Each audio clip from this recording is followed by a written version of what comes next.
Tras el fallecimiento del Papa Francisco, el mundo católico vive un momento histórico de reflexión y también de despedida. Es por ello, por lo que para hablar sobre este momento trascendental, le agradecemos que tome la comunicación el doctor en antropología y profesor investigador emérito en la Escuela Nacional de Antropología e Historia, Helio Masferrer Can. Doctor, muchas gracias por atendernos esta tarde. A ustedes muchas gracias por la invitación y poder compartir con el público tan interesante que día por día los sigue Milenio. Qué amable, doctor. Un gusto para nosotros conversar con usted. Lo primero que quiero preguntarle es su opinión sobre cómo debe ser recordado o cómo va a ser recordado el Papa Francisco, no solo entre los católicos, sino también a nivel global. Bueno, lo que hizo Francisco fue lanzar una revolución de las conciencias, al margen de si usted es creyente o no es creyente, si es católico o no es católico, etcétera, ¿no es cierto? Él de alguna forma retomó el mensaje de Jesús de Nazaret, fundamentalmente el Sermón de la Montaña, escrutar los signos de los tiempos, etcétera. Y retomó una tradición de la Iglesia Católica que estaba siendo ninguneada, que son los proyectos y los planteos del Concilio Vaticano II de 1963-65. Entonces, en ese contexto, aplicó lo que ya habían acordado, pero que no lo hacían, y entonces lo vamos a recordar como un revolucionario, porque en definitiva sacó a la Iglesia de la católica, de la modorra en que estaba, y ahora el desafío para el clero y religiosos y religiosas es retomar su proyecto y continuarlo o seguir en la crisis y volver a la crisis en la que estaban antes de Francisco, ¿no es cierto? Intentó reformas importantes dentro del Vaticano. ¿Qué tan profundos fueron los cambios que logró hacer Francisco y qué falta todavía por darle continuidad o lograr a su modo de ver, doctor? Esta es una muy buena pregunta porque en definitiva rompió la estructura de poder que tenía la burocracia vaticana. Hizo una serie de juegos inteligentísimos en términos de manejo político y de reformulación de la burocracia. Creo que muchos presidentes de distintos países de América Latina, por lo menos, y de Europa incluso, tendrían que aprender de las estrategias político-religiosas de Francisco. De alguna manera dio un golpe impresionante a todo el aparato financiero del Vaticano, que era acusado, y con razón, de lavado de dinero. O sea, le entró duro a esto. Todo el mecanismo de manejo de los recursos destinados a financiar las misiones que los altos funcionarios lo ejercían, pero para gastos personales. Lo de los pederastas obligó a la Iglesia a asumir su responsabilidad en los abusos del clero. Y además, la gran revolución a nivel de la estructura burocrática es que abrió la Iglesia en los niveles altos de ejercer el poder a las mujeres. O sea, la gobernadora de la Ciudad del Vaticano es una mujer. Eso es histórico. Quienes quienes analizan los currículums y preparan el material para que el Papa tome la decisión sobre quién designa de obispo, son mujeres, y las mujeres no pueden ser obispos ni sacerdotes.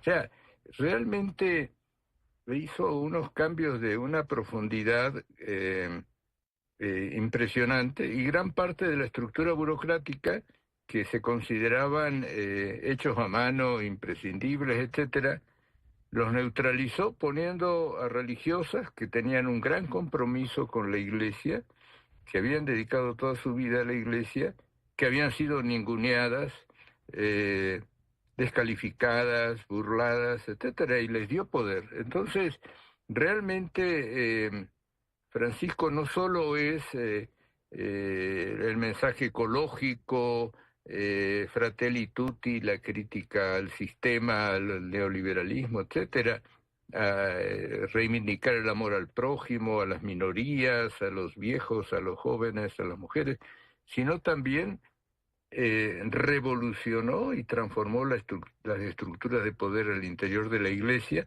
El momento culminante es cambiar la estructura del Colegio de Cardenales y poner a personas que tuvieran una tradición misionera y no a los burócratas eclesiásticos que hacían juegos de palacio. Doctor, ¿qué tan importante o relevante fue que su origen fuera latinoamericano? ¿Qué trascendencia tuvo para la Iglesia Católica en Latinoamérica y, por supuesto, en México, en nuestro país, el Papa Francisco? Bueno, lo que pasa es que Argentina hay un dicho que dice que los mexicanos descienden de los aztecas, los peruanos de los incas y los argentinos de los barcos. O sea, en definitiva, Francisco sí nació en Argentina, es latinoamericano, tiene una gran conciencia de ser latinoamericano, pero a su vez su padre es un migrante italiano y él es educado por su abuela en piemontés, que es una lengua del Piamonte italiano, y en italiano. O sea, él es un hombre de dos culturas. Esto es lo que me parece importante. Y quizá eso haya sido algo que convenció a los sectores conservadores que votaron por Bergoglio para ponerlo de papa. Digamos, para decirlo de otra manera, Bergoglio Francisco tiene derecho a dos pasaportes, al pasaporte argentino y al italiano, ¿no? Entonces, creo que es justamente una persona que se mueve entre distintas culturas, y esto es lo que hace que tenga una gran comprensión de la Iglesia a nivel universal, y ahí es donde recoge todas estas tradiciones, porque no solo se ocupa de América Latina, sino también desarrolla una política muy importante en África, que por supuesto la prensa mexicana no lo trabajó quizá como debiera, pero bueno, sabemos poco de África en México, pero tuvo una política africana, asiática, en la Oceanía, etcétera, ¿no? Y para México creo que el problema más complejo fue que de alguna manera le dio un jalón de orejas al episcopado mexicano cuando vino en el 2016 en la catedral. El regaño fue muy fuerte y prácticamente no designó cardenales mexicanos. El único que designó, más o menos en el 2016, fue Carlos Aguirretes, y después de ahí en más no designó mexicanos. Bueno, el único que designó fue a Felipe Arizmendi Esquivel al mes de haber cumplido 80 años, o sea que no tiene derecho a voto. O sea, los mexicanos tenían, la Iglesia tenía 6 cardenales, llegó a tener 6 cardenales con derecho a voto, y solo llega a este cónclave con 2 cardenales sobre 137.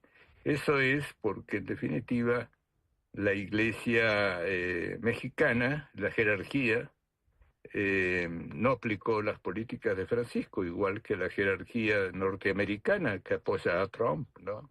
Pues doctor, tenemos que seguir platicando este tema, es muy relevante, además aprovechando su amplio conocimiento. Me gustaría nada más cerrar preguntándole sobre la próxima elección del Papa. Usted dice que debe de retomarse el proyecto del Papa Francisco. ¿Usted lo ve viable, dado que el Papa, pues tengo entendido que él eligió más de 90 cardenales que van a estar participando en el cónclave?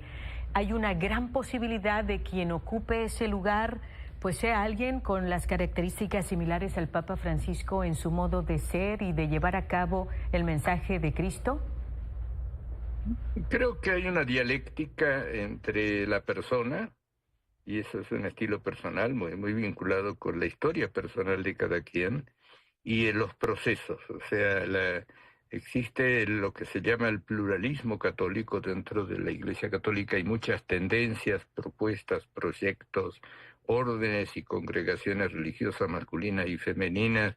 Cada obispo eh, propone un tipo de iglesia particular en su diócesis. O sea, realmente el Papa orienta, propone, pero tiene una estructura muy compleja. Entonces, la estrategia de Francisco fue confiar en los religiosos. O sea, el 45% de los cardenales con derecho a voto vienen de órdenes y congregaciones religiosas, mientras que a nivel del clero son alrededor del 30%. Entonces, Bergoglio le apuesta a la gente que tiene una experiencia misionera. Creo que los sectores conservadores, no quiero usar el término ultraderecha, los sectores conservadores y ultraconservadores de la Iglesia Católica han sido derrotados por sus feligreses.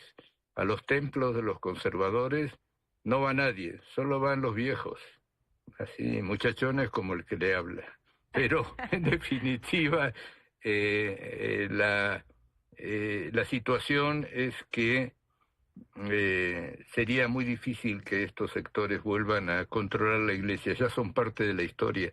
En Alemania, en Canadá, están vendiendo los templos para bibliotecas, discotecas, casas de habitación, porque no va la gente. Han sido derrotados. Sería muy difícil que vuelvan los vencidos. Pues doctor Elio Masferrer Can, qué gusto conversar con usted esta tarde y si nos permite estar en comunicación en próximas ocasiones para seguir hablando de este tema. Y muy amable como siempre, doctor. Como no, muchas gracias por la invitación y poder compartir con el público de Milenio. Al contrario, doctor, muy amable para usted, buenas tardes.